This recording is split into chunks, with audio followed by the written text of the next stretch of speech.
when I sold my company, I had already started doing social media. So I needed to decide which way to go.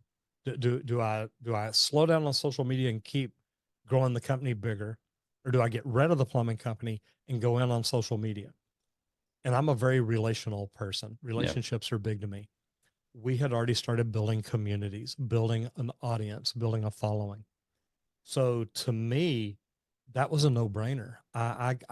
I want nothing more than to help people. If I'm a plumber, I can walk into 3 or 4 houses a day and help 3 or 4 people a day and do a great job at it. We're getting about, I'm going to say 50,000 views a day Yeah. on YouTube. Yeah. That's not counting TikTok and Instagram and Facebook and Twitter and everywhere else that we're at. I don't get enough of it.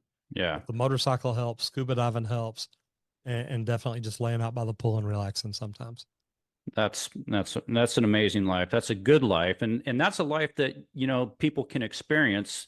Like, you did not know this was going to be your life when you were 18, 19 years old. And could you have ever imagined that this is where you'd wind up at the pinnacle of at this age that you're at now? Like, I'm in my late 50s and I'm living the best life I've ever lived. I mean, 50s have been great for me. 30s and 40s were, building businesses, raising kids and all that other stuff.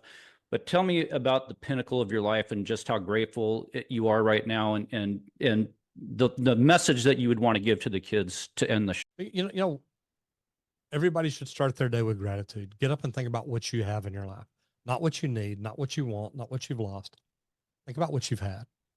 Think about the people in your life. Think about the fact that if you have a car, a motorcycle, a truck, a boat, whatever it is, you've got a roof over your head. Be grateful for whatever you have, because when you start out the day that way, you're going to be grateful for everything and everybody you see. And I think that's a big